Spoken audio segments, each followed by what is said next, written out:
La entrevista del Telematutino 11, gente importante a tratar temas importantes. Nos acompaña el licenciado José Mármolo, gran intelectual dominicano, es presidente de Educa. Buenos días, José, un placer, es un honor tenerte en el programa. Bienvenido, José. Buenos días a toda la teleaudiencia. Encantado. Y lógicamente vamos a tratar el tema del ADP, el tema de la educación dominicana. El Pacto por la Educación, ¿qué dice acerca de las relaciones o si es posible el tema de los paros del ADP? El Pacto Nacional por la Reforma Educativa es el compromiso más grande al que históricamente Más que el plan decenal ha acudido la sociedad. Más de 9.000 entes participaron en el proceso, ¿no?, de conformación de ese pacto.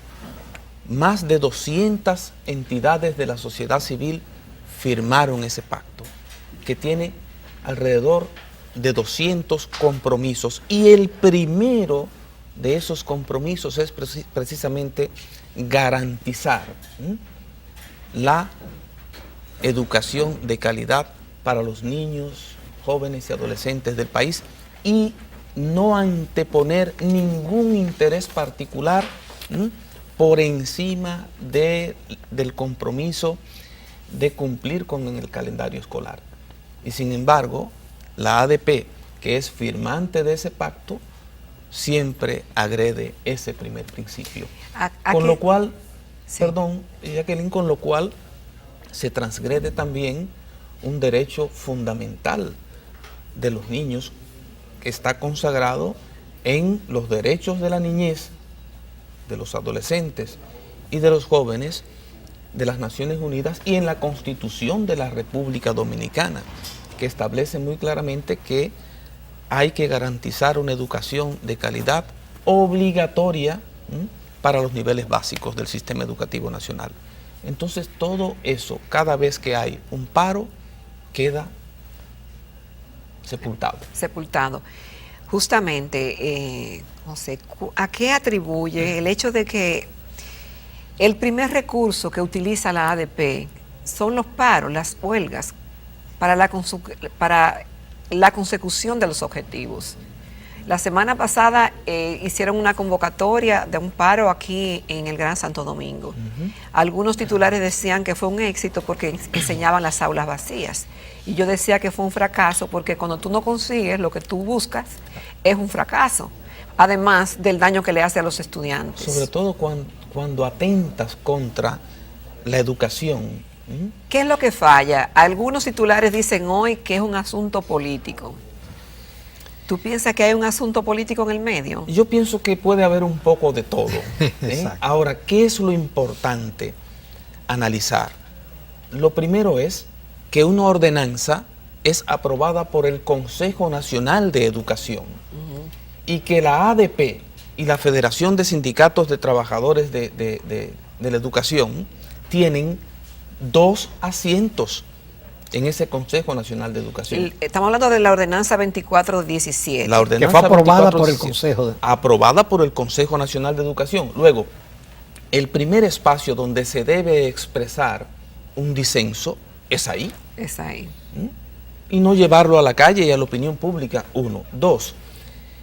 Si el sindicato mayoritario de profesores ha entendido que con esa ordenanza se vulneran derechos y se viola la Ley General de Educación, con lo cual yo no estoy, ni yo ni Educa estamos de acuerdo,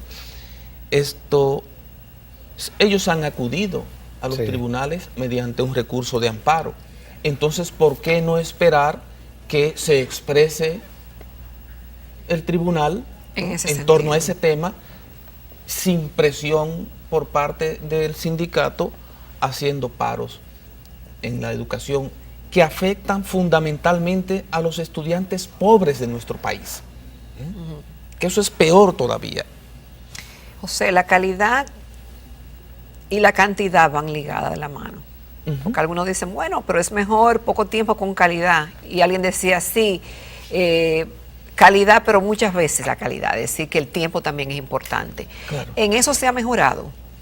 ¿En la cantidad de horas que reciben los estudiantes de clase? Recuerden que hace unos años, ¿no?, antes de que entrara en vigor la asignación del 4% para la educación del Producto Interior Bruto, aquí se daban 2 horas, 1 hora y media y como mucho 2 horas y media de clase en las escuelas públicas y liceos del país, cuando se debía dar de 4 a 5.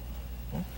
Hoy día se están cumpliendo esos horarios básicos, pero además la jornada escolar extendida también se está cumpliendo. No tiene una cobertura universal todavía, ciertamente. Habrá huecos y demás, pero... Claro, pero en ese sentido hemos experimentado y se está aprovechando, progresos. José, en esa jornada extendida, esas horas realmente son horas de calidad, de aprendizaje adicional, de tutoría. No en el 100% de los centros donde se está, se ha implementado, porque tenemos el problema que el ministro Navarro ha sido muy transparente, como lo es en sus ejecutorias en sentido general, admitiendo que todavía falta personal docente para dar mayor calidad a ese tiempo de la jornada escolar extendida. Pero se ha iniciado y hay un alto porcentaje, alrededor de un 50% del universo de centros que ya está experimentando ese proceso de avance en términos de calidad de la educación y en términos de tiempo agotado para el aprendizaje.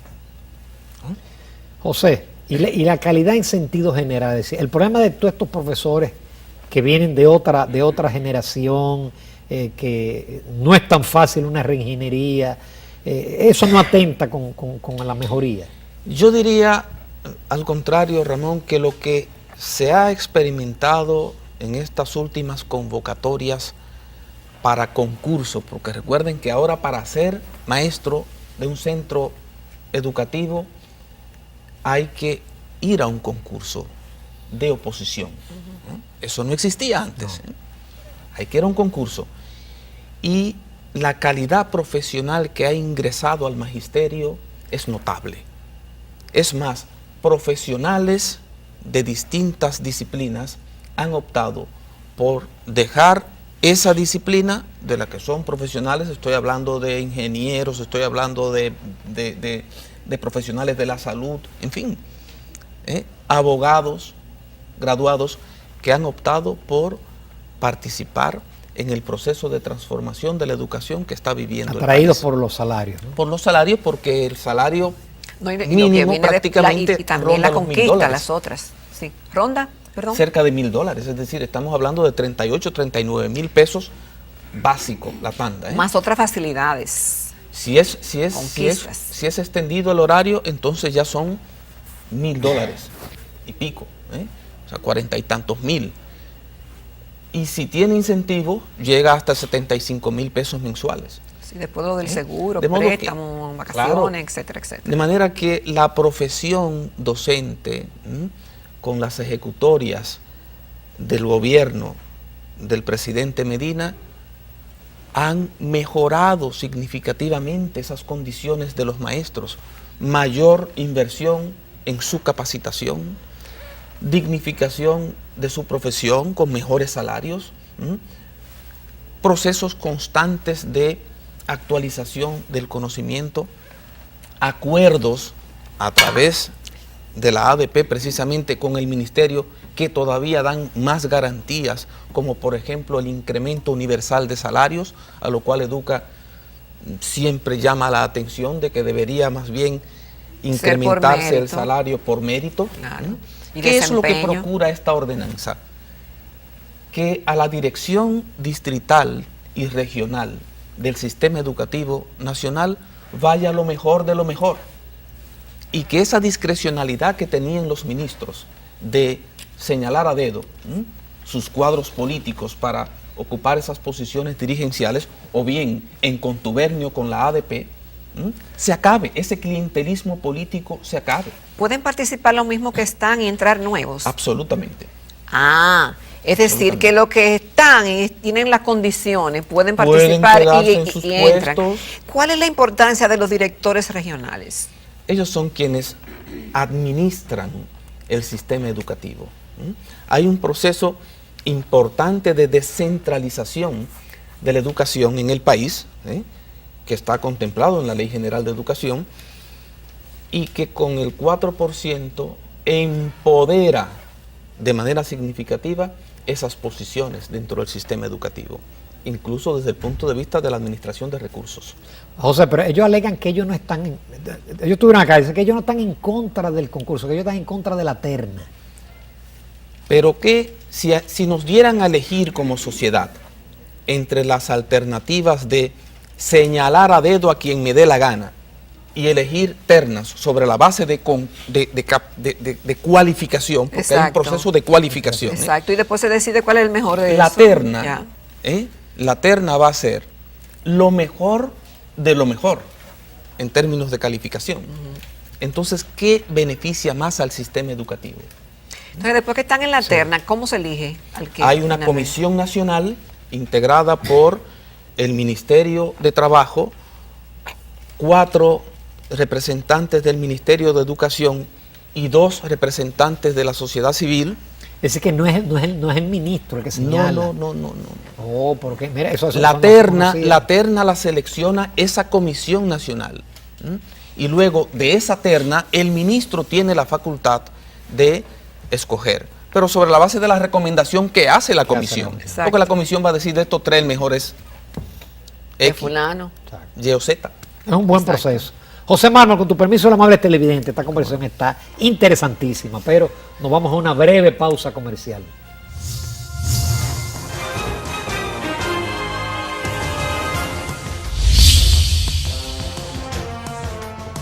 Continuamos en Telematutino 11 conversando esta mañana con el licenciado José Mármol, un distinguido intelectual dominicano.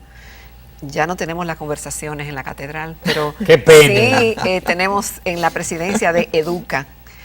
Justamente, Educa siempre está trabajando, José, y haciendo estudios, participando en todo el proceso educativo dominicano, y realmente es un gran compromiso para que se mantengan los acuerdos, que se mantenga la calidad. En este proceso de observación, hay algunas conclusiones que quisiera compartir con nosotros y los televidentes de cómo marcha en términos de lo que hemos avanzado. Tú hablabas antes de la tanda extendida, pero hay otras conquistas que hemos logrado y que se han mantenido. Claro que sí, por ejemplo, la atención que se viene brindando a la primera infancia, que es fundamental. Instancias infantiles. Fundamental. El cerebro humano, la mayor cantidad de conocimientos que puede adquirir básicos, ¿no?, es entre los 0 y 5 años de edad. 0 y 5 años. Y esa es justamente la etapa en la que nosotros tenemos todavía debilidades, a pesar de los esfuerzos que hace el MINER y hace el Estado Dominicano para mejorar esto, la educación inicial, y estamos logrando avances en ese sentido, ¿no? No están todas las instancias, las estancias infantiles que se han prometido, pero ya se han ido construyendo, y hay que ir allí y pasarse una mañana viendo cómo opera una estancia infantil. Realmente eso ha sido un paso significativo de avance en la educación del país, ¿no? Y así, de infraestructuras ni hablar, ¿no? Ya contamos con alrededor de 50.000 aulas, ¿no? Y todavía falta por construir una parte más de las 28.000 que el gobierno se trazó, ¿verdad?, como meta para completar la infraestructura escolar. Hemos mejorado en equidad, es decir, ya los centros escolares no se construyen antojadizamente, se construyen donde se necesitan, ¿no? De manera que eso también es importante. Hemos avanzado en la profesionalización de los docentes. Hemos avanzado en, lo hablaba hace un momento, la dignificación de la profesión magisterial. De manera que ha habido realmente un progreso en los últimos 5 años, 7 años en la educación del país, sobre todo a partir de la asignación del 4% del PIB a la educación. José, que la ADP atenta con que la sociedad renuncie a ese sacrificio cada vez que cierra centros escolares públicos. José. Y eso es importante, ¿eh? La mayor amenaza a la continuidad del 4% como sacrificio de la sociedad para aportar a la educación como único recurso para un mejor futuro de la propia sociedad, ese atentado mayor lo tiene en sus manos la ADP. Dios mío. Y yéndonos más allá, José, porque no hacemos nada o parecería imposible mejorar la calidad de la educación básica y secundaria si tenemos todavía problemas con las universidades. En esa parte Educa no incide. Y nosotros tenemos un asiento en el Consejo Nacional de Educación Superior a través del CONEP, ¿no? El ingeniero Samuel Conde, vicepresidente de Educa, es nuestro representante allí. Por un tiempo, Educa se había dedicado solo a la educación preuniversitaria, pero ya hoy día hemos abarcado también la educación universitaria y de hecho hemos iniciado un estudio acerca del impacto de los jóvenes que salen al exterior a realizar estudios de posgrado, ¿verdad?, en la realidad económica y social del país. Ese es un estudio en progreso. Como tenemos otro estudio también ya concluido a final del año pasado acerca de la relación entre la juventud, ¿verdad?, como segmento importante de la población dominicana. Un 27% de nuestra población es joven, entre 15 y 29 años de edad. Su incidencia en los procesos económicos, sobre todo laborales, ¿no? La cuota laboral de esa juventud, que es, lamentablemente, hay un desempleo de alrededor de un 64% de los jóvenes entre 15 y 29 años de edad. Y esto también el problema de la deserción en las escuelas y en las universidades, ¿no?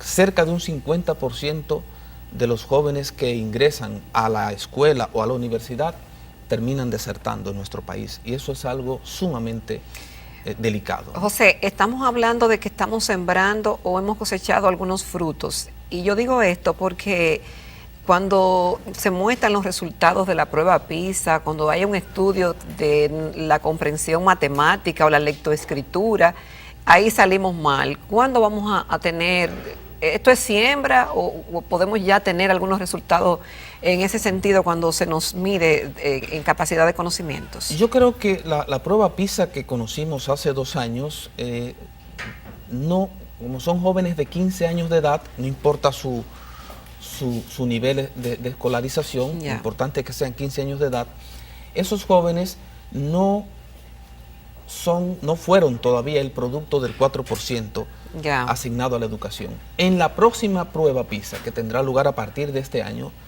podremos empezar a ver cambios.